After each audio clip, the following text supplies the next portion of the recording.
항상 기뻐하라, 쉬지 말고 기도하라, 범사에 감사하라. 이는 그리스도 예수 안에서 너희를 향하신 하나님의 뜻이니라. 이렇게 해서 뜻이라는 말이 소원이라는 말씀입니다. 하나님의 소원은 하나님에게 없습니다.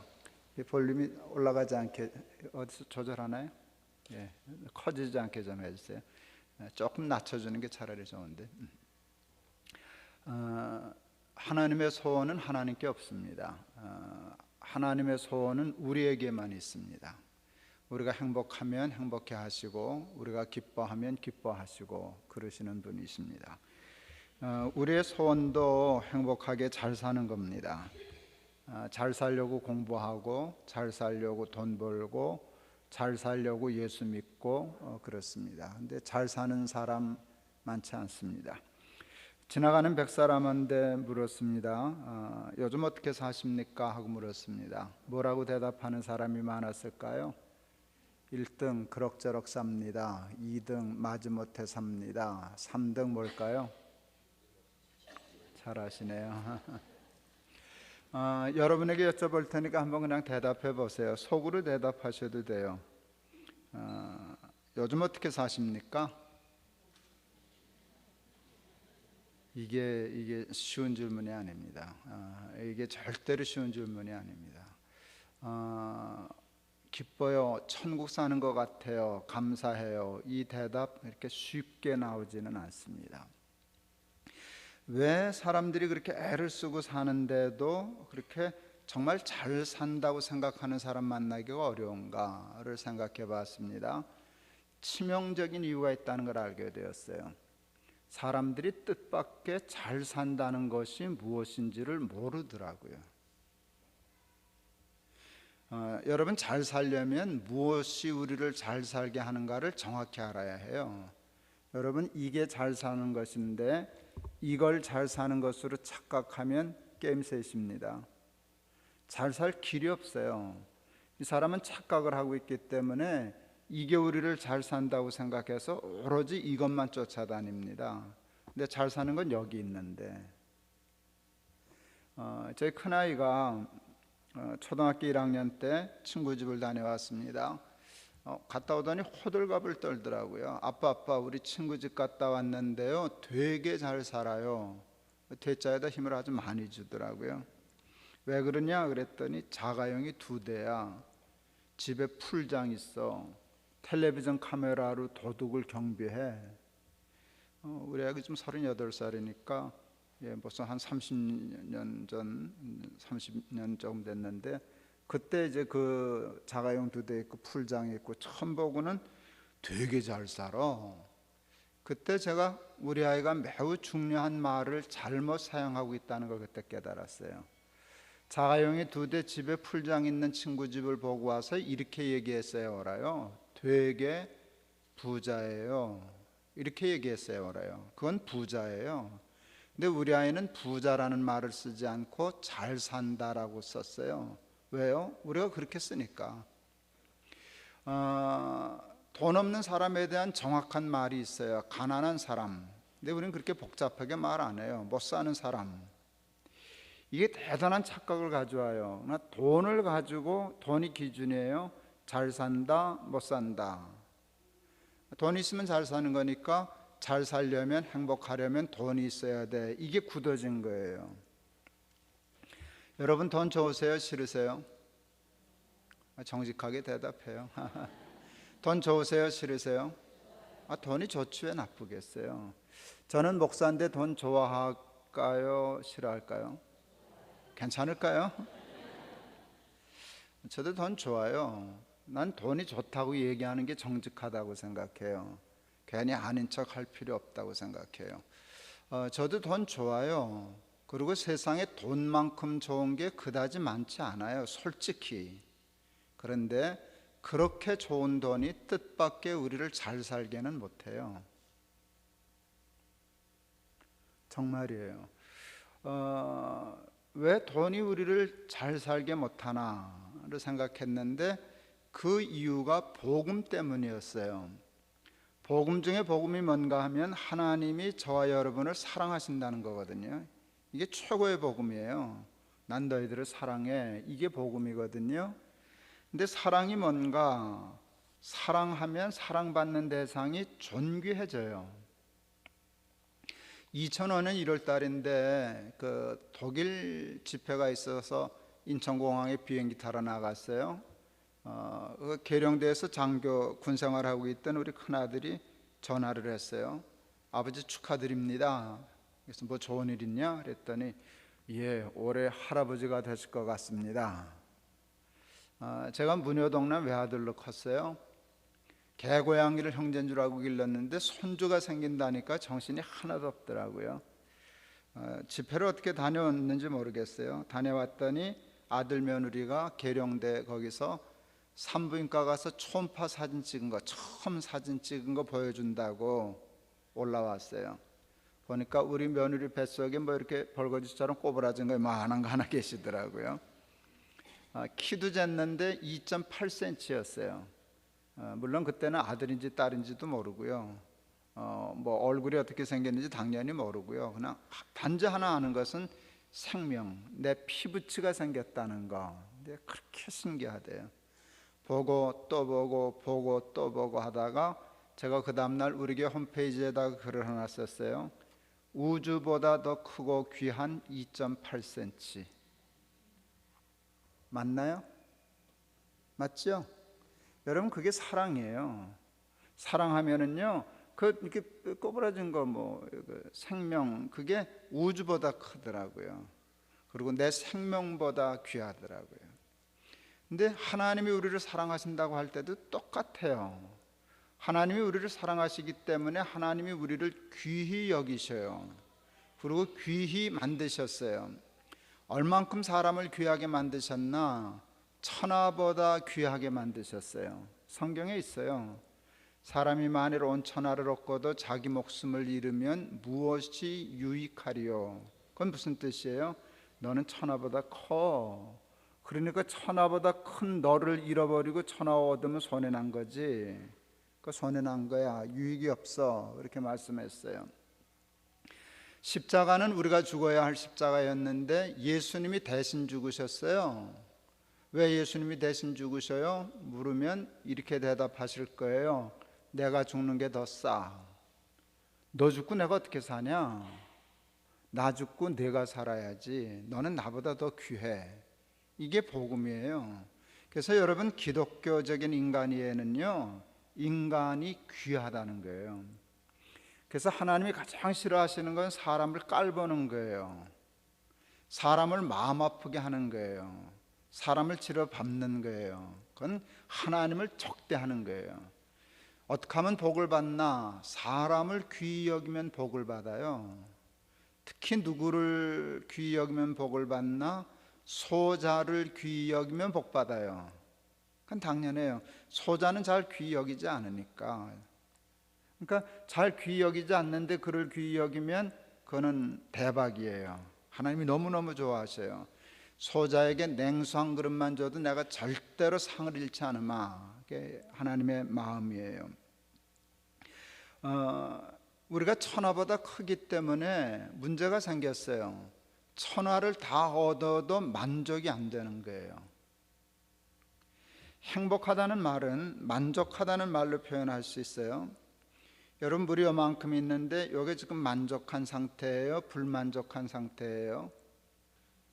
불만이에요. 얼만큼 불만이게요? 위에 안 찬 만큼 불만이에요. 하나님이 저와 여러분을 사랑하셔서 천하보다 크게 만드셨어요. 귀하게. 천하를 다 얻을 수 없지만 천하를 다 얻어서 여기다 넣으면 찰까요? 안 찰까요? 안 차요. 왜? 내가 더 크니까. 그래서 만족이 안 생겨요. 저희가 비교적 가난한 집에서 태어났어요. 저희 아버지 학교 수유하셨어요. 한 달에 쌀 몇 가마 하나 사나? 우리 아버지 월급이면 저는 어려서부터 그거 계산했어요. 한 가마 반 샀어요. 우리 아버지 월급이면. 여러분, 요즘 쌀 한 가마 얼마인지 아세요?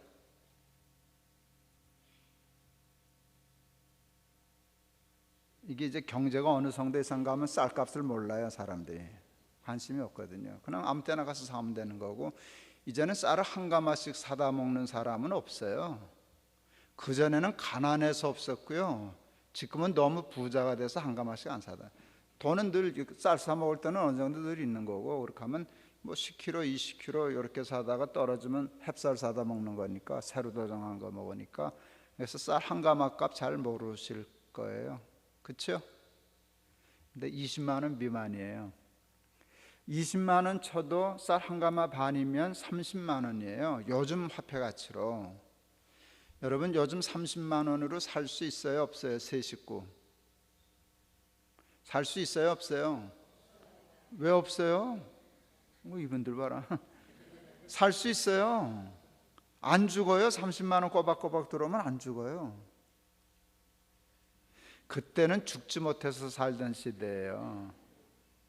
그러니까 고개 쌀 한 가마 반이 안 들어와서 굶어서 죽는 사람이 있던 때잖아요. 그때를 안 지내본 사람들처럼 그러고 계셔요. 우리가 그런 삶을 살았잖아요.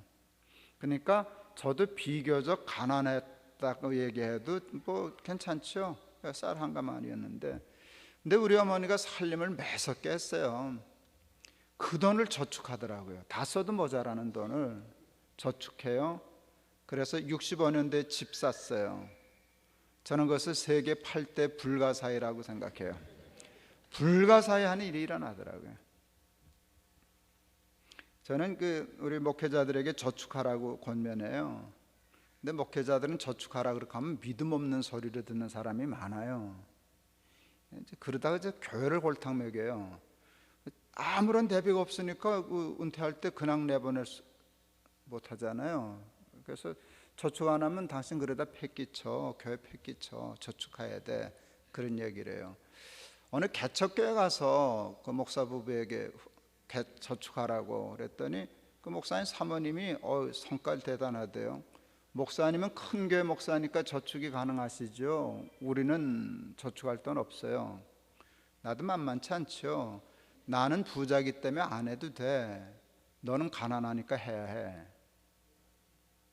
너는 가난하기 때문에 못한다 그러지만 아니야, 저축은 반대야. 가난하니까 해야 해.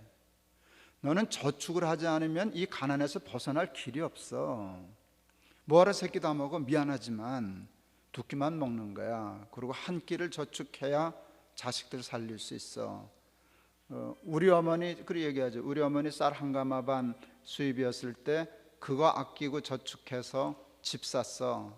허튼 소리 하지 마라. 우리 어머니가 집 샀으면 너는 두 채 사고도 남어. 예, 하여간 어쨌든 네. 예. 예. 하여간 집을 샀어요. 이사를 갔는데 잠이 안 오더라고요. 중3 어린아이가 너무 벅차가지고 바람벽을 이렇게 방바닥을 쓸어보고 바람벽을 쓸어보고, 야, 참 좋다, 우리 집이다. 그리고 그날 생각한 거 잊을 수 없어요. 평생 새빵살이 하다 자기 집 사서 이사 간 날 첫날부터 쿨쿨 자는 건 사람도 아니다네 그랬어요. 그게 곰이지 사람이랴 그랬어요. 여러분 정직하게 대답하세요. 돈이 주는 만족 있어요, 없어요? 있습니다. 여러분 돈이 애를 잠 못 자게 하더라고요. 그게 돈이에요. 그러니까 사람이 다 돈을 좋아하지 미쳤어요. 온 사람이 다 좋아하는 건 이유가 있는 거예요. 그게 돈의 실체예요. 그래서 돈을 그렇게 우습게 여기면 안 돼요. 돈 그까짓 거, 저는 그 건방진 생각이라고 생각해요. 돈의 실체를 인정하는 게 난 정직하다고 생각해요.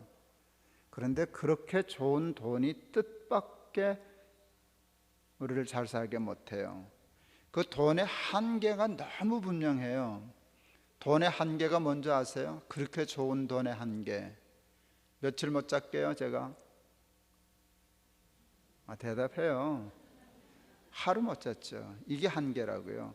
이틀 못 자는 사람이 있어요. 예민한 사람. 사흘 못 자는 사람도 있어요. 아주 예민한 사람이 있더라고요. 일주일 못 자는 사람도 있어요. 그건 미친 사람이에요.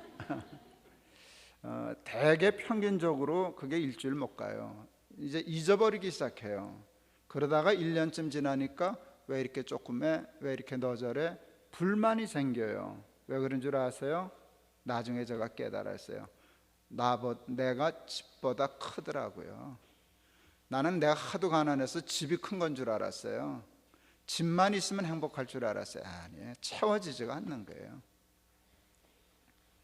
제가 82년도에 영락교회 부목사로 갔더니 그때 처음 영락교회가 부목사 한 사람에게 자가용 한 대씩 배당했어요. 교회가 머리를 잘 쓴 거예요. 그때는 시내바닥에 차가 없어서요. 자가용 있으면 어디든지 30분이면 갔어요. 그렇게 하면 차만 버스 타고 다니면 10가정 신방할 거, 자가용 있으면 20가정, 30가정 신방할 수 있었어요. 영락교회는 그만큼 신방을 해내야만 교회를 소화할 수 있는 사이즈였어요. 그러니까 자가용을 한 대씩 주더라고요. 제가 제일 막내 목사였어요. 그러니까 배차를 받았는데 제일 새 차 받았게요. 제일 꼬물딱지차 받았게요. 당연히 꼬물딱지차 받았어요. 얼마나 꼬물딱지였나. 포니원 7540 비세는 차. 여러분 혹시 비세는 차 타보셨어요? 제 차는 비가 샜어요. 구멍이 뚫려서 샌 게 아니에요. 이 샤시가 삭아서 비가 스며드는 거예요. 해는 안 보이는데 물이 저가면 이렇게 녹슬고 삭아서 이렇게 스물스물해서 바닥에 물이 고여요. 여러분 정말 믿기 어려우시겠지만 비 오는 날도 그래도 뭐 비를 맞는 건 아니니까 타고 다니거든요. 옆에 앉은 구역장 권사님 플라스틱 바가지로 물 퍼냈어요. 그게 보트가 아니었어요. 근데 차가 저 녹슨 게 보기 싫어서 공업사에 맡겨서 칠해달라고 공업사에서 차 뜯었다가 못 붙였어요. 붙일 수가 없어서. 그 바람에 영락교회가 새 차로 바꿔졌어요. 뭐 못 붙이는 걸 어떻게 하겠어요, 공업사가. 그래서 그때 잊혀지지 않아요. 1300cc 대우에서 나온 맵시나라는 맵시 안 나는 차가 있었어요. 근데 그 새 차였잖아요. 내 위에 선배들이 아주 배가 아파서 죽으려고 그랬어요. 나보다 좋은 차는 탔지만 비 겨우 안 새는 차 탔었거든요. 그런데 내가 비 새는 차 타는 바람에 제일 빨리 새 차를 탔잖아요. 그러니까 새 차 탔을 때 그 기분을 잊을 수가 없어요. 저 차 많이 바꿨네요 그동안.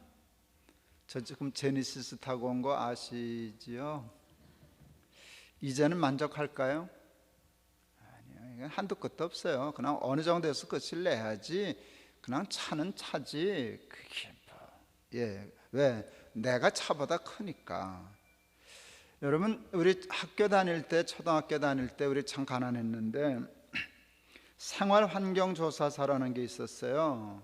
얘가 어떤 환경에서 학교 다니나 그거 알아보려고 하는데 그 설문이 웃겼어요. 라디오 있냐?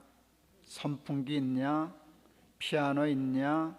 냉장고 있냐? 텔레비전 있냐? 그거 물어봤었어요. 여러분 그때 뭐 있으면 부자였게요?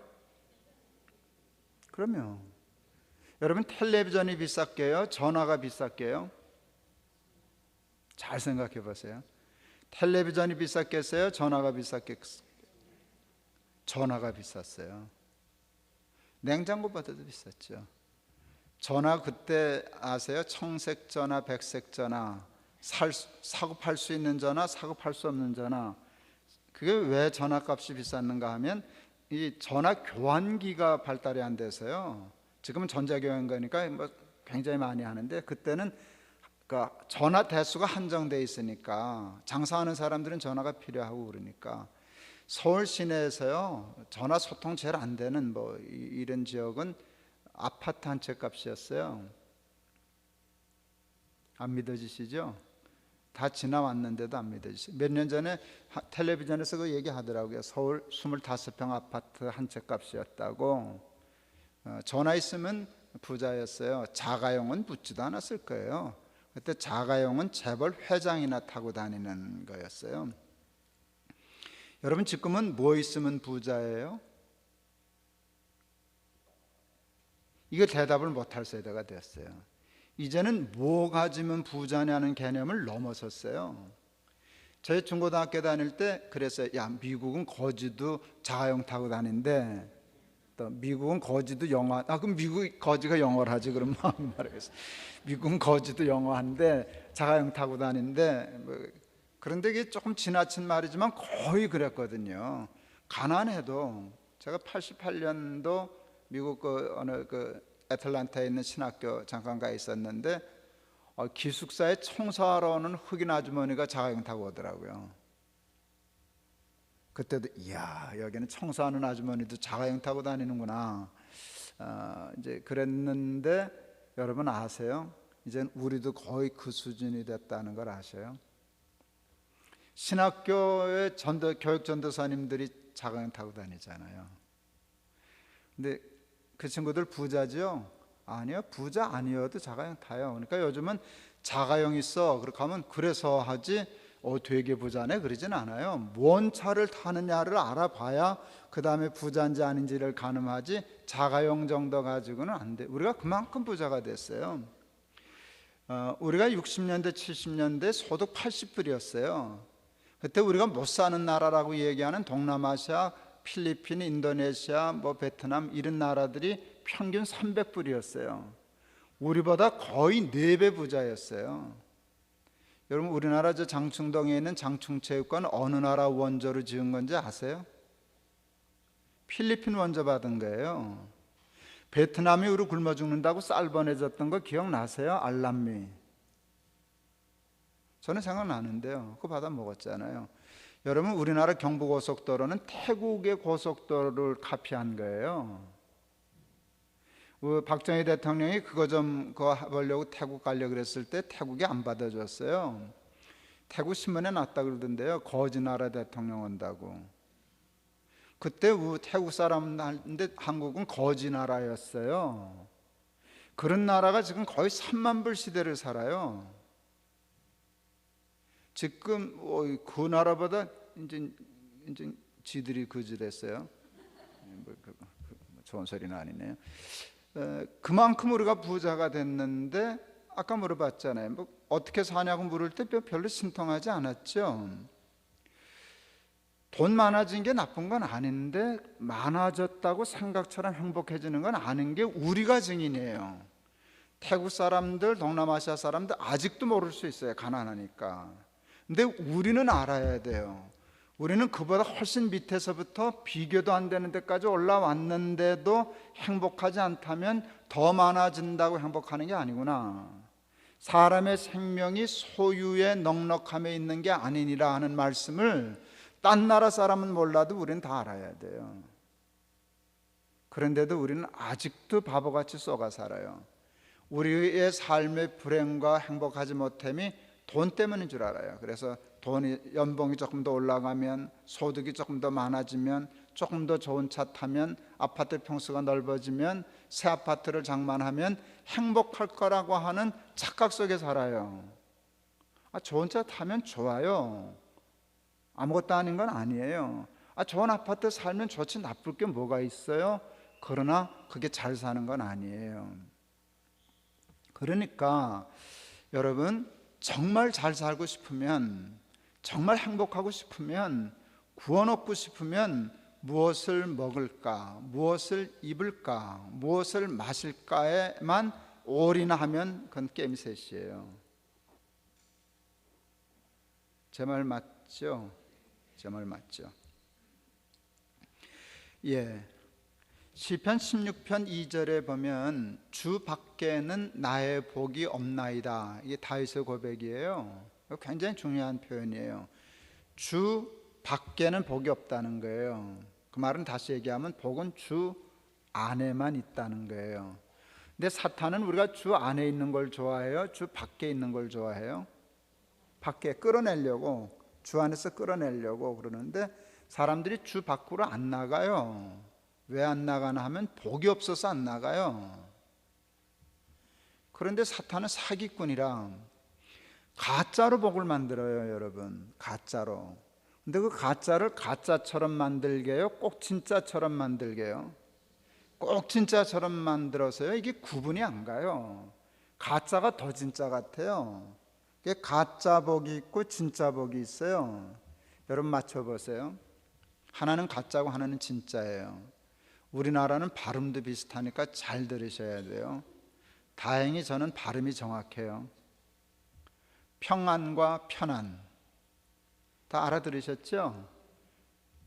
여러분 발음도 비슷하고 개념도 비슷해요. 사실 평안과 편안. 근데 어느 게 진짜 복이에요? 난 한 사람도 틀리는 건 못 봤어요. 그런데 다 쏘가 살아요. 사람들은 평안에서 복을 찾는 사람 별로 없어요. 편안함에서 행복을 찾아요. 여러분 돈은 우리에게 평안을 주어요? 편안을 주어요? 돈은 우리를 편안하게 하지 평안하게 할 수 없어요. 중국의 전도사님들을 한번 초청해서 한국 교회 이렇게 탐방하고 하는 걸 오래전에 했어요. 제가 동안교회 있을 때니까 한 20몇 년 전에 그렇게 했어요. 그때 이제 중국이 부자들이 막 나오기 시작할 때였어요. 한국이 발전된 걸 보고 깜짝 놀라더라고요. 그러면서 중국도 부자가 이제 생겨나기 시작했어요. 여자 전도사님 한 분이 재미있는 얘기를 했어요. 근데 목사님, 부자들이 돈 벌어서 제일 먼저 하는 게 뭔지 아세요? 뭐 합니까? 그랬더니 담 쌓고 철망치대요. 굉장히 중요한 말이었어요.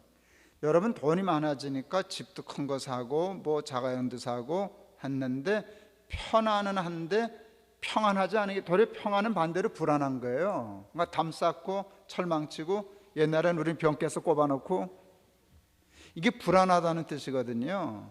그러니까 돈은 절대로 우리에게 평안을 주지 못해요. 고3 때 국어 선생님이 2학기 때 들어오시더니 너희들 소원이 뭐냐? 우리 개구쟁이 친구 한 놈이 아침 먹고 점심 먹고 저녁 먹고 자는 겁니다. 그랬어요. 선생님 그러시더라고요. 자식들아 대학 떨어져서 사흘만 잡아라. 쥐약 생각날 거다. 그러셨어요. 제가 대학에 떨어졌지 뭐예요. 가니까 이름이 없더라고요. 화딱지도 나고 창피하니까 이불 뒤집어 쓰고 잤어요. 정말 아침 먹고 자고 점심 먹고 자고 저녁 먹고 잤어요. 사흘을 자니까 미치겠더라고요. 잠이 안 오는 거예요. 이게 이제 불면이죠. 다 잤으니까, 낮에 다 잤으니까. 그런데도 나가기는 싫고, 근데 시간이 안 가는 거예요. 그래서 그 시간 보내느라고 신문을 읽었어요. 한 자도 안 빼놓고 읽었어요. 시간이 안 가니까. 그때 그 밑에 광고란에 2줄짜리 광고들이 있었어요. 엄마가 아프다 돌아와라 뭐 이런 거 있었어요. 가출한 애들 오라고 엄마가 다 용서했다 엄마 아프니까 빨리 돌아와라 뭐 이런 거 있었어요. 다 읽었는데 시간이 안 가는 거예요. 먹지는 않았지만 생각나대요. 정말 힘들대요. 여러분 편안함이 뜻밖의 우리를 행복하게 못해요. 그거는 도리어 우리를 약하게 하고요 곤태롭게 해요. 돈은 우리에게 평안을 주지 못해요. 그러니까 이게 가짜 복이에요.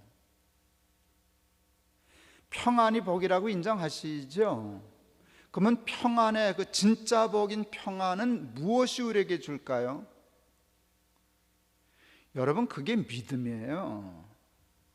믿음이 우리를 편안하게만 하지는 않아요. 예수 잘 믿는다고 예수 잘 믿는데도 십자가 지는 때도 있고 고난을 받을 때도 있잖아요. 그러니까 예수 믿는데 왜 이렇게 안 편해? 그건 말이 틀린 거예요.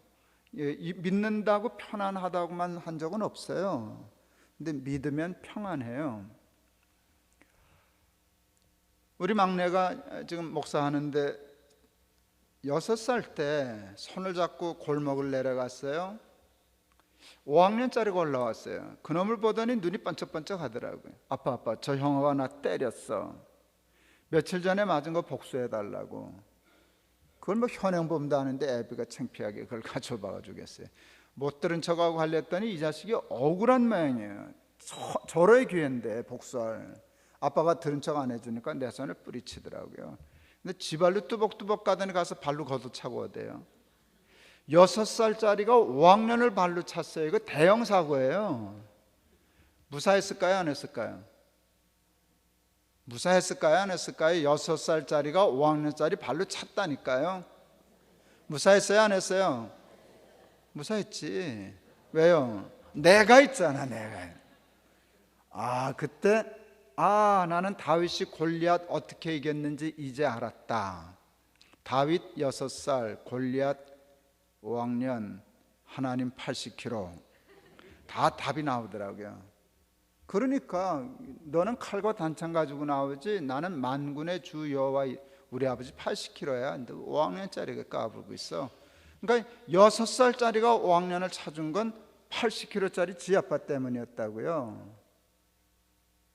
여호와는 나의 목자시니 내게 부족함이 없으리로다. 그가 나를 푸른 초장에 누이시며 쉴 만한 물가로 인도하시는도다. 여러분, 양은 눕지 않아요. 이게 그냥 넘어갈 수 있는 문제가 아니에요. 양은 눕지 않아요. 약한 동물들은 절대로 눕지 않아요. 그건 본성이에요.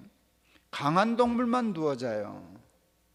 약한 동물은요, 이렇게 외웅구르고 자는가 하면 바스락 소리 나면 걔네들은 뛰고 봐요, 보고 뛰어요. 이게 달라요, 여러분. 보고 뛰는 놈은 다 센 놈이고요, 뛰고 보는 놈은 약한 놈들이에요. 근데 뛰고 보는 놈 과 중에 또 두 과가 있어요. 빠른 놈, 늦은 놈. 빠른 놈은 뛰고 봐요. 늦은 놈은요, 냅다 뛰어요. 그러니까 양은 눕지 못하는 건 둘째치고 바스락 소리 나면 냅다 뛰는 과예요, 뛰고 보는 과예요? 이건 냅다 뛰는 과라고요. 근데 이게 뭐 뛰지도 않고 누워서 그건 자살이에요. 나 그만 살래 하는 거거든요. 양이 누웠다, 그건 미쳤거나 이제 삶을 포기했거나. 이게 다른 사람은 몰라도 다윗이 밥 먹고 한 게 양치던 목동이었는데 그거 몰랐을 리는 없어요. 그걸 알았기 때문에 그렇게 시편을 쓴 거예요. 양이 눕지 않는다는 걸 아는 사람이기 때문에 그렇게 시편을 쓸 수 있는 거예요. 나는 양과 같아서 눕지 못해. 그런데 난 누워 잔다. 어떻게 돌았냐? 아니, 하나님이 내 목자시거든. 이게 끝내주는 거예요. 우리 아버지 80kg거든 하는 거나 똑같아요. 여러분, 하나님을 정말로 믿을 수 있으면 우리는 약하지만, 세상은 골리앗 같지만 불안 없어요. 그게 믿음이에요. 그래서 하나님을 믿으면 정말 진짜 복을 받아요. 또 하나 진짜와 가짜 복 얘기할 테니까 맞춰보세요. 기쁨과 재미. 어느 게 진짜예요? 기쁨이에요. 재미는 유사품이에요. 지금은 다 애들이 뭐 전화기 가지고 휴대폰 가지고 컴퓨터 가지고 게임하지만 옛날에는 전자오락실을 가야만 게임을 했어요. 애들 여기도 100원짜리 동전 잔뜩 주면은 신나서 전자오락실 가요. 내버려두면 밤새요. 재밌으니까. 밤새도록 전자오락하고 이렇게 말할 수 있어요. 야, 전자오락하니까 참 재밌다. 이건 말이 돼요. 근데 말을 이렇게 하면 어떨까요? 야, 전자오락을 하니까 참 기쁘다. 이게 말이 안 되는, 이게 뭐 외국에서 살다가 한국말 모르는 놈이 하는 한국말이거든요. 그건 기쁨이 아니에요. 재미지. 제가 동안교회에 있을 때 동대문 구청장이 목사와 그 구역의 동대문 교회에 있는 기업인들 무슨 조찬 모임을 가졌어요. 어느 이 동대문구의 큰 호텔 회장인데 되게 건방지더라고요. 사람이 돈 좀 있다고. 누가 부러워하기라나 그렇게 거들먹거리고 좀 느글느글해서 밥 먹을 생각이 없을 만큼 저런 사람이 다 있나 싶었어요. 근데 하필 우리 테이블에 앉았어요. 목사들 앉은 테이블에. 딴 데 나가지. 근데 이제 거기서 담배를 피우려고 그러시는 거예요, 양반이. 근데 그 자동차 공업사를 하던 장로님이 계셨어요. CBMC 때문에 제가 아는 분인데 그 장로님이 말리시더라고요. 목사님들 계신데 담배 피셔요, 회장님? 그랬더니 다 할 사람인데 어긋장을 놓는 거예요, 이 양반이. 목사님들 담배 안 펴요? 열이 뻗치더라고요. 전 조금 그런 면에 순하지가 못하거든요. 이런 인간이 다 있나 싶었어요. 그러더니 그러니까 또 그 장로님이 회장님 담배 끊으세요. 그 담배는 마약과 같아요. 그랬더니 담배를 피우려고 로비를 나가면서 하는 말이 이게 진짜 그랬어요. 술 끊고 담배 끊고 그 다음 말이 더 가관이에요. 여자 끊고 무슨 재미로 살아? 담배 끊으라니까 그거 무슨 재미로 사냐고. 근데 그 말이 뭔가 하면 우리 목사한테 너희는 담배도 못 피우고 술도 못 마시고 바람도 안 피우고 무슨 재미로 사냐, 이제 그런 뜻이었어요. 내가 장난 타서 얘기해서 저분 딸 있냐고, 자기 얘기를 하니까 못나고 멈춰 하더라고요. 뭐 석 달 전에 결혼한 딸이 있다 그러더라고요. 내가 그랬죠. 그 사위가 자기 딸하고 이 회장님 앞에서 술 끊고 담배 끊고 여자 끊고 무슨 재미로 살아 그러면 도끼 들고 쫓아갈 걸, 내가 그랬어요. 일단 뻘쭉해서 나가더라고요. 그 정신 나간 사람도 그래도 말은 제대로 하더라고요. 술 끊고 담배 끊고 여자 끊고 무슨 재미로 살아 그랬지 무슨 기쁨으로 살아 그러진 지도 않은 거거든요. 그건 재미에 속한 거지 기쁨에 속한 게 아니에요. 그런데 이 단순한 것에 그렇게 쏘가 살아요. 우리는 재미와 편안의 생명을 걸어요. 정말 우리에게 정하는 건 기쁨이에요. 근데 예수를 믿으면 내가 이것을 너희에게 이르면 너희 기쁨을 충만케 하려 함이니라, 기쁨 얘기하셨고요. 나의 평안을 너희에게 주노라. 내가 너희에게 주는 평안은 세상이 너희에게 주는 것과 같지 아니하니라. 편안하고 다르다 그 소리예요. 그래서 믿음이 우리를 잘 살게 해요. 그러니까 예수를 잘 살려면 예수를 잘 믿어야 해요. 우리 아까 장로님 기도 중에 그 언급하셨어요. 그런데 우리는 예수를 왜 믿나 하면 잘못하면은요, 그 쓸데없는 것을 돈 더 많이 벌고 더 많이 얻으려고 하나님 믿어요. 이거는 이게 영 핀트가 달라진 거예요. 하나님 저한테 믿음 주세요. 일용할 양식도 주셔요. 하나님 돈 있는 거 필요하니까 좀 주세요. 괜찮아요. 그렇지만 하나님 믿음 주세요. 내 마음에 평안이 있게 해주세요. 기쁨이 있게 해주세요. 구원받게 해주세요. 그래서 예수 믿는 그 본질에 충성할 수 있는 사람이 되어야 할 줄을 믿습니다. 에릭 프롬이라고 하는 사람이 소유냐 삶이냐라고 하는 책을 썼어요. 그 소유냐 삶이냐, 소유냐 존재냐 그렇게 번역된 책도 있는데, 거기서 에릭 프롬이 사람을 두 유형으로 나눠요. 소유형의 인간과 존재형의 인간. 그것을 having mode, being mode 이렇게 했어요. 소유형의 인간은 어떤 사람인가 하면 삶의 의미와 목적을 to have, 소유에 두고 사는 사람. 보통 우리 일반 지금 세상 사람들, 우리들 포함해서. 그런데 존재형의 사람은 삶의 의미와 목적을 인간답게 to be, 존재하는 데 두고 사는 사람을 존재형이라 그랬어요.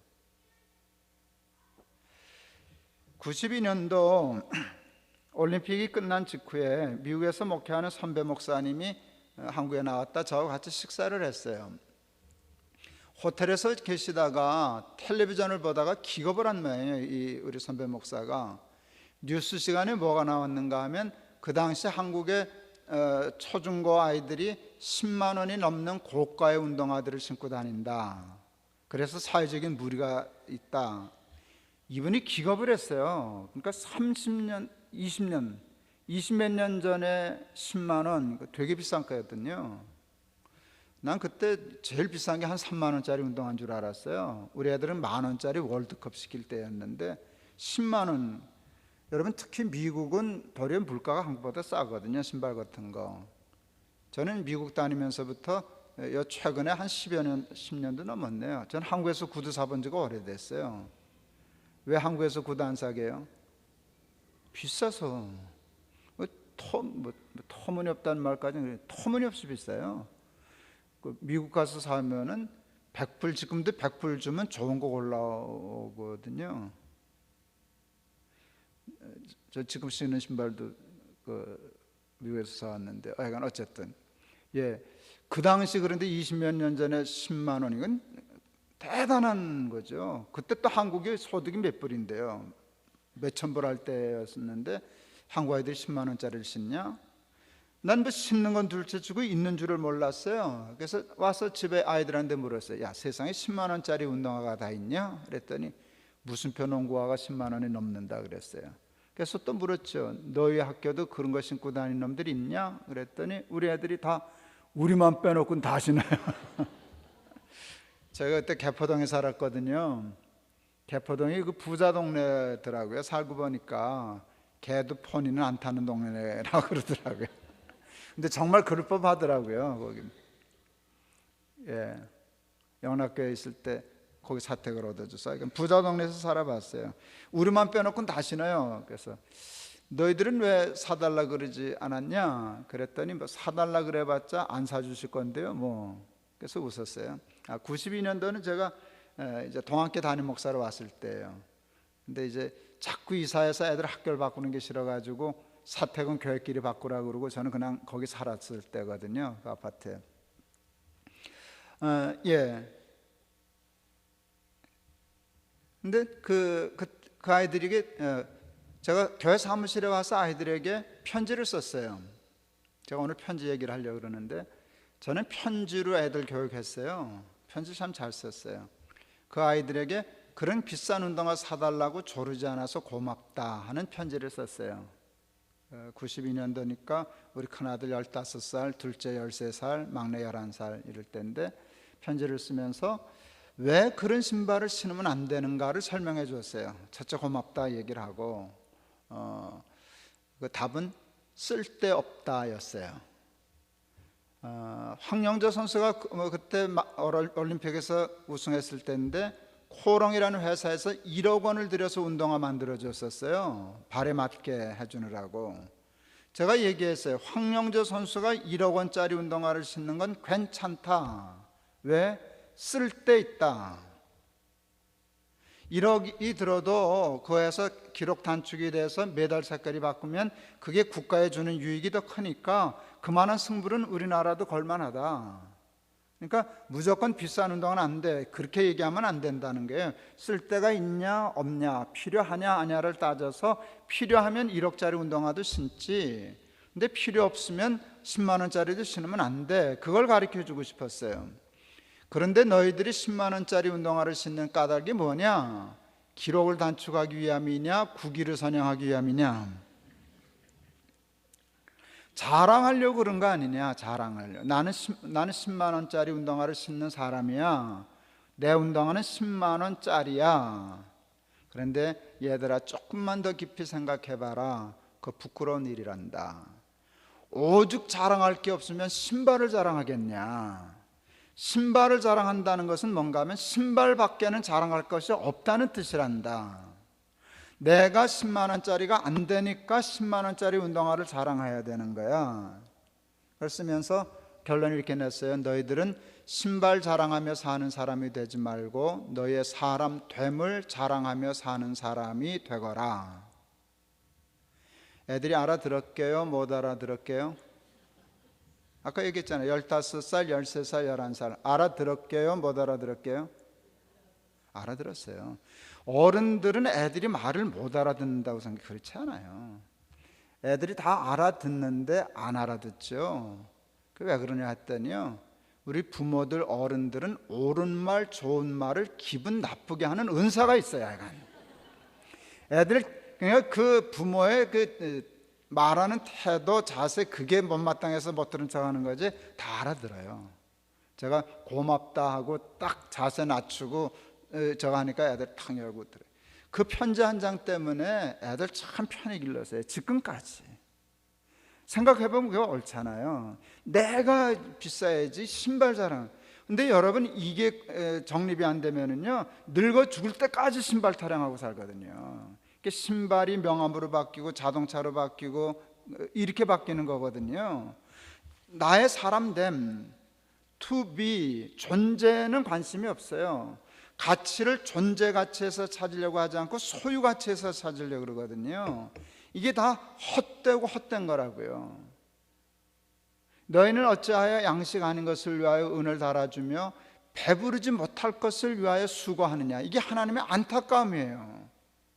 너 그 욕심 부리는데 그 다 얻어봐도 채워지지 않지 않냐? 넌 그런 존재가 아니야. 왜 그 배부르지 못할 걸 왜 수고하냐? 그러는데요, 여러분, 나라고 하는 존재가 같이 있어질 때 사람은 행복해져요. 근데 여러분 보세요. 예수를 믿으면 소유 가치가 높아져요? 존재 가치가 높아져요? 네. 예수 믿는 사람이 부자예요? 안 믿는 사람이 부자예요? 사람 나름이에요. 섭섭하시지만 이게 아니에요. 정말이에요. 예수 믿는다고 부자 보장 안 돼요.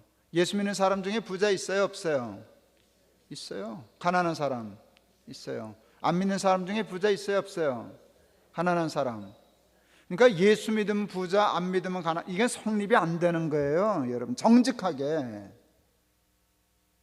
그리고 예수는 부자 되려고 믿는 것도 아니고요.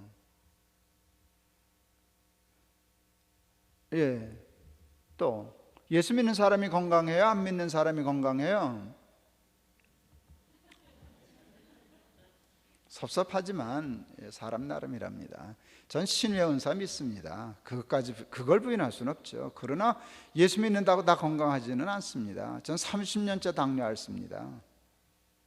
믿음이 약해서 그렇지요. 그거 생사람 잡습니다. 예수 안 믿는 사람 중에도 무병장수하는 사람 얼마나 많은데, 그게 믿음하고 꼭 연관짓는 게 아니라고요.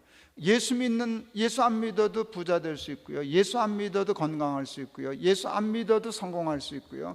예수 안 믿어도 대통령도 돼요. 그런데 여러분, 예수 안 믿고 구원 얻을 수는 없어요. 소유 가치에 대한 보장은 없는데 예수를 믿어야만 존재 가치가 높아져요. 꼭 그럴까 싶은데 제가 증명해 보일 수 있어요. 왜 예수를 믿어야만 존재 가치가 높아지나? 여러분, 존재 가치는 어디서 올까? 오늘 설교는 무슨 철학 강의 같아요. 존재 가치는 존재 목적에서만 와요.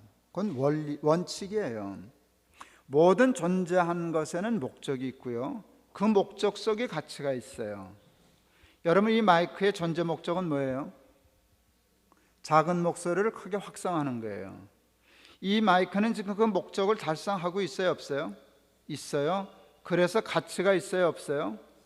소리 안 나면 가치 없어져요. 목적에서 이탈하는 순간 가치 없어져요.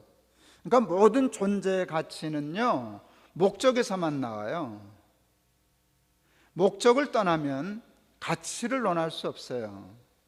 그러니까 김동호의 존재 가치는요, 얼마짜리 신발을 신었냐, 뭐 제니시스를 타냐, 벤츠를 타냐, 이거하고는 관계없어요.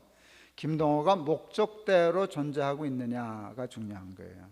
그런데 존재의 목적은 또 원칙이 있어요.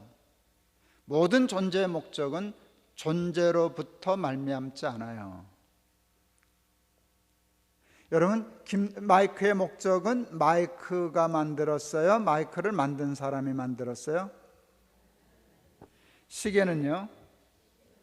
그러니까 존재의 목적이 자기 자신에게 있는 존재는 하나님 외에는 없어요. 그래서 하나님을 자존자라 그래요. 자존자. 스스로 존재하기 때문에 목적이 자신에게 있죠. 그런데 모든 존재는 존재의 원인이 밖에 있고요, 목적도 밖에 있어요. 근데 존재의 목적을 알아야 가치가 생기는데, 목적은 그것을 만든 분에 의해서 주어진다고요. 그러니까 김동호의 존재 목적은 내가 결정해요? 나를 창조하신 하나님이 결정하셔요? 그러니까 내가 잘 살려면 내 뜻대로 살아야 돼요? 아버지의 뜻대로 살아야 돼요? 근데 우리는 자꾸 우리 뜻대로 살려고 그러잖아요. 이게 틀려지는 거거든요. 그러니까 나를 창조하신 하나님을 떠나서, 그분의 뜻을 떠나서 우리가 구원 얻고 존재 가치가 높아지고 할 수 있는 길이 없어요. 예수 안 믿어도 대통령 된다니까요. 예수 안 믿어도 떼부자도 된다니까요. 예수 안 믿어도 얼마든지 출세할 수 있다니까요. 그런데 예수 안 믿고 존재 가치를 높일 수는 없어요. 예수를 믿으면요, 나라고 하는 존재 가치가 점점 가치 있고 아름다워져요.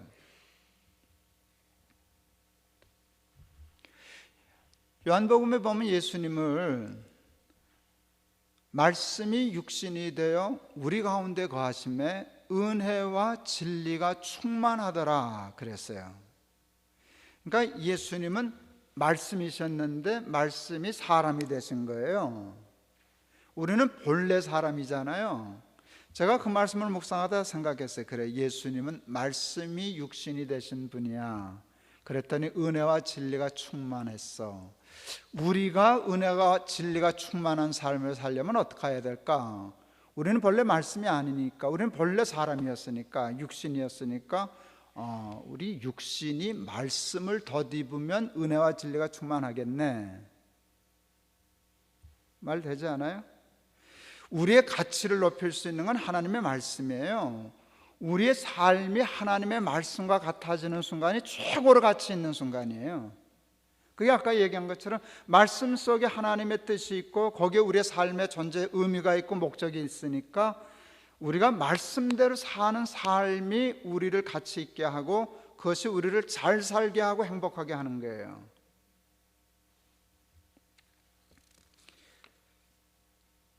오늘 주제는 사실은 제목은 편지예요. 해외 집회를 젊어서부터 많이 다녔어요. 해외 나가면 꼭 시차 때문에 새벽 2시면 잠이 깨더라고요. 저는 시차 때문에 참 괴로웠어요. 어느 날 시차를 극복하는 방법을 터득했어요. 왜 시차 때문에 힘든가 했더니 깼을 때 자려고 하니까 힘들더라고요. 이 머릿속에 지금 자야 되는 시간인데, 아니요, 그때는 깨야 될 시간이에요. 몸이 더 정확한데, 깨면 그냥 깨서 일하면 되는데 잠 안 오는 걸 억지로 자야 된다고 하니까 힘든 거예요. 그래서 깨면 잠 안 자기 시작했어요. 근데 오밤중에 할 일이 있어야지. 그래서 호텔에 있으니까 불 켜고 책상에 앉아서 애들 셋이 있으니까 편지 쓰기 시작했어요. 저는 중학교 때부터 타이핑을 하기 시작했어요. 이렇게 손으로 글 쓰는 걸 참 힘들어해요. 제가 굉장히 타이핑 속도가 빨라요. 1분에 1000타 이상 쳤었어요. 그거 뭔지 아시나요? 그러면 그냥 말하는 대로 친다는 소리 정도거든요. 근데 여러분, 사람의 생각의 속도는요, 쓰는 속도하고 일치해요. 해보면 아시는데요, 이렇게 연필로 쓰던 사람은요, 연필을 잡아야만 생각이 나고요, 저처럼 자판을 두드리는 사람은 자판이 없으면 생각을 못해요. 이게 속도가 안 맞아가지고요, 이게 갑갑해서 뭘 할 수가 없어요. 저는 그래서 설교 준비할 때 컴퓨터가 있어야 돼요. 자판이 있어야 돼요. 자판 없으면 설교 준비를 할 수가 없어요.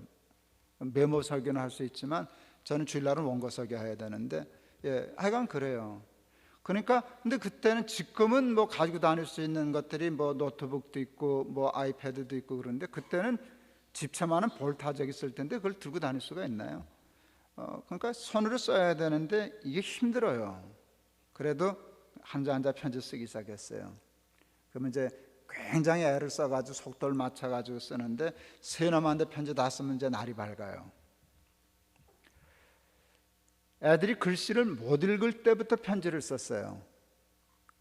그러면 애들이요, 편지를 읽지 않고 글자를 세워요. 처음에는 누구한테 더 많이 썼나 이제 이거 따져요. 우리 큰아이가 제 편지를 다 모아서 스크랩을 했어요. 앞에다 써붙였어요. 아빠의 말씀. 저는 편지로 아이들 교육했어요. 우리 아내가 세 아이한테 쓴 편지를 다 모아놨더라고요. 우리 둘째 아이가 지금 영화를 하는데 그 자식이 그거로 책 만들겠다고 지금 작업하고 있어요. 아마 좋은 책이 나오지 않을까 싶어요. 편지를 이렇게 쓰면 그 아이들에게, 저도 한국 남자이기 때문에 아빠가 너 사랑해 라고 하는 말을 한 번도 입으로는 못 해봤어요. 근데 편지로는 되거든요. 이렇게 편지가 그래서 참 좋아요. 전 며느리한테도 편지 쓰거든요. 며느리한테 사랑한다 이 말은 이거 한국 시아버지가 이거 못 하거든요. 근데 편지는 쓸 수 있거든요. 아버지가 너 많이 사랑한다 이렇게. 그 편지는 참 힘이 있어요. 연애할 때 당연히 편지 쓰지 않았겠어요. 그때 이렇게 쓰는데 제가 아주 악필까지는 아니고 졸필이에요. 근데 연애할 때니까 내용도 내용이지만 글씨도 이쁘게 쓰고 싶은데 이게 안 쓰. 그래서 제가 글씨를 그렸어요. 쓰질 않고. 글씨가 안 되니까. 그러니까 남 5자 쓸 때 한 자 쓸 만큼 정성을 들여서 썼어요. 그렇게 쓰고 싶었어요. 그러면 손에 땀이 나요. 그러면 가서 손 씻고 와서 다시 앉아서 무슨 도 닦는 사람처럼 편지를 썼어요. 제가 그때 편지라는 제목의 시를 하나 썼어요. 읽어드릴까요? 괜찮을까요? 깨끗이 손을 씻고 자리에 앉아 한자 한자 정성껏 편지를 쓴다. 사랑하는 사람에게 보내는 편지, 진실이고파 아름답고파 썼다간 지우고 또 썼다간 지우고 마음같이 써진 편지 마무리하다 그만 잘못 써진 글씨 하나 그냥 쭉쭉 두 줄 그어 지워버리고 계속 쓰면 될 것을 다시 손 씻고 와 처음부터 쓰는 편지, 당신께 쓰는 편지. 잘 썼죠? 예. 우리 마누라 이 편지 보고서 이거 써서 보냈더니 시집 오더라고. 예, 근데 뭐 지어낸 글이 아니라 제 그 마음이었어요. 편지 하나를 써도 잘 쓰고 싶었고 글씨 하나도 그러고 싶었고 글씨 하나 이렇게 지어도 뭐 뜻이야 다 통하는데 그 편지 보내기 싶어서 구겨버리고 다시 손 씻고 와서 썼다. 이렇게 가만 생각하니까 성경 필사하듯이 했더라고요. 그 성경 한자도 틀리지 않으려고 그렇게 했어요. 여러분, 글은 지어낸 글도 있지만 그렇지 않은 글이 삶에서 나오는 글이 있어요. 삶에서 나오는 글이 있어요.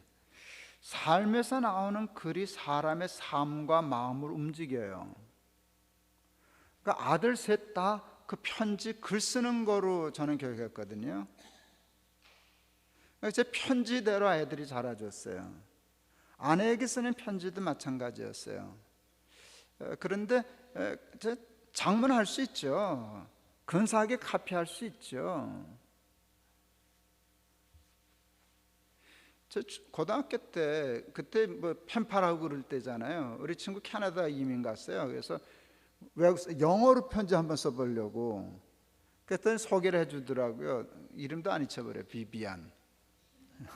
예, 캐나다 아이인데 그래서 했어요. 영어를 내가 하나. 그때 펜팔 영어로 쓰는 그 책이 있었어요. 그거 뺏겼지. 그랬더니 답장이 어떻게 너 그렇게 영어를 잘하냐.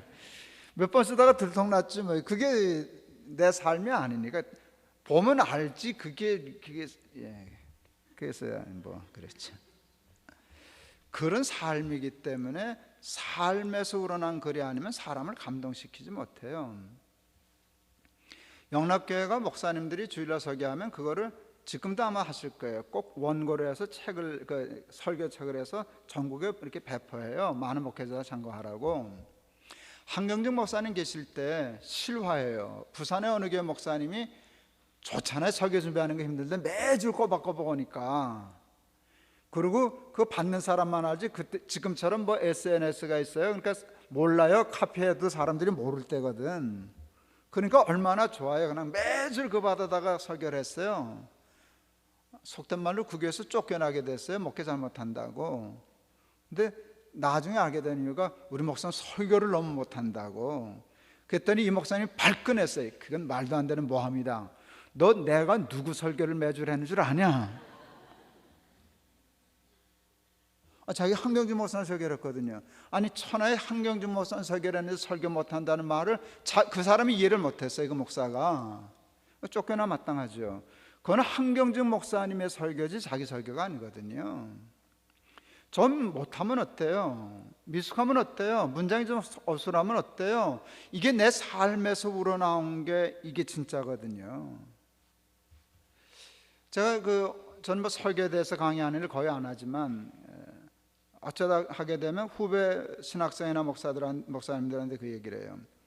설교할 때 예를 들어 무씨와 배추씨를 교인들에게 이건 무씨고요, 이건 배추씨예요를 얘기해야 된다면 내가 배워야 되겠죠. 알아야 설교를 하니까. 근데 여러분, 내가 무씨인지 배추씨인지를 구별하고 배우는 방법이 몇 가지 있어요. 요즘 제일 쉬운 건 지식 검색하면 그 자리에서 알아요. 그러니까 참 좋아요. 물어보면 알아요. 근데 제일 강력한 방법은 심어보는 거예요. 근데 제 주인은 심어보자는 거예요. 심어보면은 뭐가 문제가 있는가? 이게 몇 달 걸린다고요. 근데 발 빠른 사람들은 벌써 지식 검색해서 벌써 다 설교한다고요. 그러면 나만 모르는 거예요.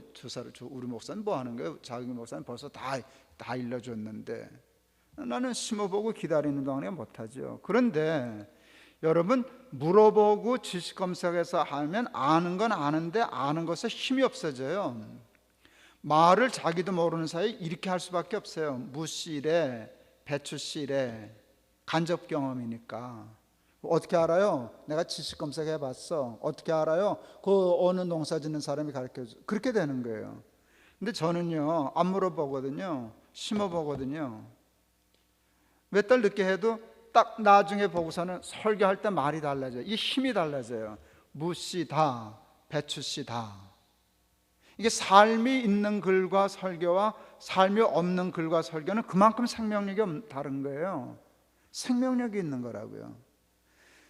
제가 글을 쓰면서 그걸 배웠어요. 편지를 쓰면서, 아이들에게 편지 쓰면서, 아내에게 편지를 쓰면서, 글은 삶이고 진실이어야 된다. 글씨 조금 못 쓰면 어떠냐? 그 문장 좀 어눌하면 어떠냐? 그게 진심이어야지. 그래서 그 진실이고파 아름답고파. 그래서 그거 하다가 글 욕심 때문에 저는 삶을 조금씩 바꿔가기 시작했어요. 그 편지라는 시를 쓰고 그 생각을 했어요. 내 삶이 그리스도께 쓰는 편지면 좋겠다. 내가 아내한테 편지를 쓸 때도 그렇게 했는데, 아이들한테 편지 쓸 때도 그랬는데, 내 삶이 그냥 하나님께 쓰는 편지면 좋겠다. 살다가 실수할 수 있는데 그냥 이렇게 쭉쭉 사람이 그렇죠. 뭐 마음은 원으로도 육신이 약해서 이렇게 함부로 핑계하지 말고 회개하고 다시 써쓰고 다시 앉아서 한자 정성껏 쓰는 편지면 좋겠다 하는 생각을 했어요. 오늘 본문의 말씀이 그거잖아요. 나는 본문의 말씀이 그건 줄 알았어요. 우리의 삶이 그리스도께 쓰는 편지다, 그 얘기인 줄 알았어요. 아니에요. 본문은 그게 아니에요. 여러분, 본문이 사도 바울이 오늘 얘기하는 본문은요, 너희는 그리스도께 쓰는 편지가 아니고요, 너희는 그리스도의 편지다 그렇게 했어요. 이게 둘이 구별이 되세요? 이게 달라요. 그리스도께 쓰는 편지는 내가 쓰는 거고요, 그리스도의 그리스도가 내 삶에 쓰는, 내 삶을 통해서, 우리 아까 찬양의 가사가 정확했어요. 세상 사람들에게 쓰여지는 그리스도의 편지. 그리스도께 쓰는 편지의 삶을 살다가 나중엔 그리스도의 편지가 되면 참 좋겠다.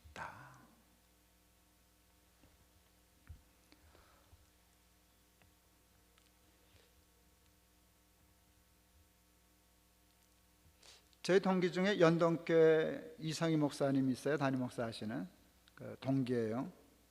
영락교회 협동 목회할 때 같이 있었어요. 저보다 한 3년 위신데 참 좋으신 분이죠. 같이 그 영락교회 심호할 때 어느 날 그러더라고요. 그분이 이제 아들 셋이고 또 이제 뭐 누이들이 있는데, 이성희 목사님은 둘째 아들이에요. 셋째 아들 자기 밑에 남동생이 결혼 주례를 아버지한테 부탁했다는 거예요. 아버지가 어떻게 주례를 하냐 그랬더니 그 동생이 아버지 이상 나 축복할 사람이 어디 있습니까? 그 말에 홀랑 넘어가서 해주셨다네요. 그래서 제가 어떻느냐, 그 아버지가 주례하는 게 나도 희한하니까 그때 처음 들었으니까 어떻느냐 그랬더니 좋더라, 나도 아버지한테 주례 받을 걸 잘못 생각했다. 그러고 듣고 보니까 진짜 그렇더라고요. 그때 우리 아들 어렸을 때인데, 아들 셋인데, 그때 내가 결심했어요. 좋다, 우리 아들 내가 주례할 거다. 제가 결혼 주례를 32살부터 시작했어요. 영락교회는 그 부목사가 다 결혼 주례하거든요. 워낙 교회가 크니까 담임 목사님 다 못하니까 교구 목사가 주례를 해요. 제가 32살에 영락교 목사가 되었으니까 32살에 결혼 주례를 했죠. 제일 첫 번째 주례했던 신랑이 31살이었어요. 근데 이분은 나보다 이마가 좀 넓었어요. 그러니까 결혼식장에 들어갔더니 지가 주례갖고 내가 뭐 신랑 같은 거예요. 그러니까 하객들이 다 웃더라고요. 잊혀지지도 않아요. 그 첫 번 결혼 주례한 예식장이, 그건 교회가 안 하고 예식장이었는데, 그 어린이 대공 후문 맞은편에 가면 백악관이라고 하는 그 있어요. 그게 그때 처음 생겼을 때예요, 아마. 거기서 주례를 했었죠. 그리고 영락교에서도 그렇고 동안교회, 높은교 수의교회, 저희는 청년이 많은 교회 목회를 해서 거의 교회 분립하기 전까지는 매주일 주례했거든요. 매주일이 뭐 한 주일에 한 번 갖고는 안 되죠. 어떤 때는 두 번도 겹쳐서 하고, 이렇게 주례를 참 많이 했어요. 어느 날 신랑 신부가 들어오는데 저 친구가 내 아들 며느리라면, 이런 상상을 했어요. 이제 입장하는 동안에, 왜 내가 언젠가 10년 후든지 얼마든지 이제 내 아들 주례해야 되니까 상상하는데, 이게 벌써 가슴이 뛰고 코가 찡하고 눈물이 핑 돌고 목이 맥히, 제가 좀 그런 감정적인 면도 좀 있거든요. 그때 깨달았어요. 우리 아들 결혼 주례할 때 주례사 길면 못한다, 말이 막힐 테니까. 그래서 주례사는 짧아야 돼, 그런 생각을 했어요. 짧아도 하나도 보탤 필요가 없는 완벽한 축복의 말씀이어야 해. 그런 말씀이 뭐 없을까를 생각했어요. 근데 하나님이 금방 답을 주시더라고요. 정말 하나님이 내 아들 며느리 주례할 주례사를 놓고 기도했을 때 주신 주례사는 이거예요. 예수 잘 믿는 사람이 되라, 끝. 그러고 보니까 완벽하더라고요. 보탤 것도 없고 뺄 것도 없고. 이게 목사기 때문에 하는 상투적인 설교 문장이 아니라, 내 아들 며느리가 예수 잘 믿으면 나는 잘 산다는 확신이 있어요. 부자가 되는 건 모르겠지만, 꼭 세상적으로 성공하고 출세하는 건 딴 문제지만, 그것과 상관없이 부하면 부하는 대로, 가난하면 가난한 대로 상관없이 잘 산다는 확신은 저한테 있어요. 영락교회 중등부 교사인데 그 신랑이 검사였고, 그때 신부가 그 발레하는 여자였는데 중등부 교사인데 아주 믿음이 좋았어요. 나이는 뭐 내 아들뻘 되는 사람들이 아니지만, 그래도 이렇게 들어올 때 저 친구가 내 아들 며느리라면, 이런 생각이 들더라고요. 아들 며느리 같다는 생각이 들었어요. 그래서 내 아들 며느리 주례하려고 준비했던 주례사를 해줄까 하는 생각이 들었어요. 무슨 주례사? 예수 잘 믿는 사람이 되라. 그랬더니 아깝더라고 이게. 이거 우리 아들 주려고 하는 건데 이걸 여기다 개봉을 하면 안 되지 싶어서 안 하려고 그랬더니 하나님의 마음속으로 얘 도둑놈아 그러시더라고요. 무슨 목사 양심이 그러냐? 넌 또 그러고 하나님의 말씀이 중고품 되는 건 세상에 어디서 배웠냐? 하나님의 말씀은 해도 세포도주 같으니라. 정말 그렇거든요. 하나님의 말씀은 늘 생명력이 있어서 100번을 해도 새로워요. 새로워요. 그래서 그래서 그 얘기까지 다 해주면서 내가 내 아들 며느리 같은 마음이 들어서 권면하는데, 예수 잘 믿는 사람이 되라라고 이제 권면했어요. 그 순간을 잊을 수 없어요. 그 말에 그렇게 은혜를 받는 거예요. 충격을 받는 게, 은혜를 받는 게 아니라 충격을 받았어요. 그냥 무슨 망치로 얻어맞은 사람처럼 눈이 둥그레지더라고요. 그러니까 여러분, 은혜를 받으면요 이렇게 갑자기 아멘이 안 나와요. 아멘이 쉽게 나오는 건 조금 은혜 받았을 때예요. 충격적인 은혜를 받았을 때는 아멘도 안 나와요. 그러니까 너무 충격해서 멍해지는 거예요. 순간 멍하더니 그 다음에 보니까 뭐 바로 앞에 있으니까 보이죠. 눈에 그냥 눈물이 그렁그렁해지더래요. 그 다음에 아멘 하더라고요. 그러니까 내가 알아요. 멍, 핑, 아멘, 이렇게 순서가 이렇게 잡히더라고요. 그러니까 이게 제가 이 친구들 봐라, 이 단순한 말에 이렇게 은혜를 받을 수가 있나. 그 제대로 깨달은 거거든요. 그러니까 뭐 멍하더니 뭐 핑, 아멘. 이제 성경책 펴들고 신랑 신부 손 얹고 축복 기도를 하는데 이게 주례가 감동이 되니까요, 축복이 이렇게 기름이 떨어지는 것 같더라고요. 내 마음에도 이렇게 막 불이 붙는 것 같더라고요. 축복 기도하다가 내가 감동이 돼서 울었어요. 여러분, 주례가 울었는데 집까지 것들이 안 울었겠어요? 내가 우는데 뭐 어떻게 감당이 안 돼서 그런지. 신랑 울어서는 시뻘개지고 신부 울어서는 시커매지고. 그때 하객들 꽤 많았어요. 한 1000명 정도 하객 있었는데 하객 다, 부흥회도 그런 부흥회가 없죠.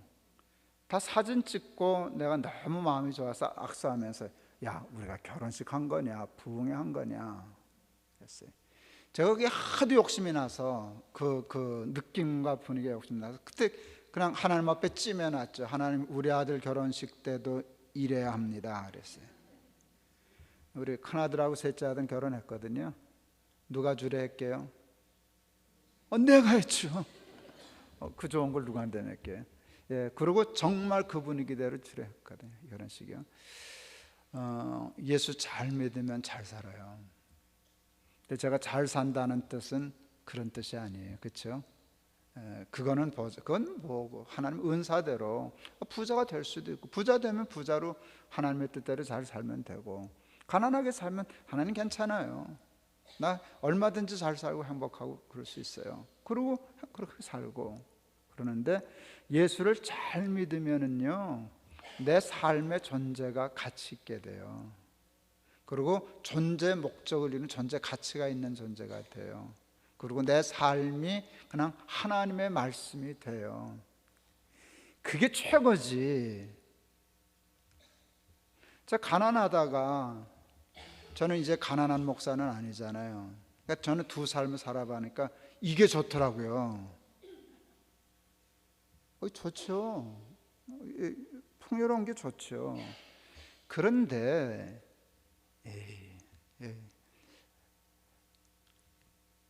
하나님의 은혜로 제가 정말 받은 축복은요, 가난했을 때 불행한 느낌이 없어요.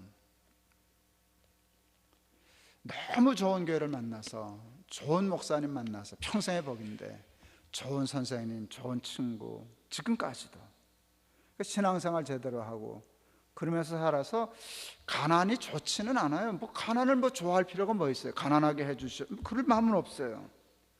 그렇지만 가난하면 또 살지 뭐. 제가 내년에 은퇴인데 저에겐 원로제도는 없으니까, 뭐 여기도 준묘교회도 당연히 없겠죠. 아내한테 그랬어요. 여보, 나 이제 내년이면 교회에서 월급 안 줘. 당신 한 달에 얼마면 살 수 있겠어? 저희는 물론 저희 교단은 연금이 잘 돼 있어요. 아직까지는. 지금 연금이 너무 많다고 조정을 했는데 다 밝혀도 되죠? 궁금하시죠? 저 조정하기 전에는 한 400만 원 정도 받을 연금이었거든요. 괜찮잖아요. 한 300만 원 정도로 주는 것 같아요. 그래서 상관없어요. 그런데 난 또 국민연금이 또 있거든요. 그러니까 사는데 지장 없어요. 근데 연금은 뭐 잘못될 수도 있잖아요. 뭐 요즘 좀 찌끌복사 하더라고요. 그래서 야, 저거 날라가면 난 진짜 큰일인데, 그런 생각도 하고 있는데, 어쨌든 그건 날라갈 수도 있잖아요. 사람이 하는 일이니까. 그래서 아내한테 물었어요. 당신은 얼마면 살 수 있겠어? 그랬더니 우리 아내가 참 감사하게도 150만 원이면 충분히 살지 뭐. 그래요. 충분히 살. 저도 150만 원이면 살 수 있거든요. 150만 원은 작은 돈은 아니잖아요. 저한테는 작은 돈이죠. 제가 그보다 지금 훨씬 더 많이 쓰고 사니까. 그런데 저도 150만 원이면 살 수 있어요. 왜?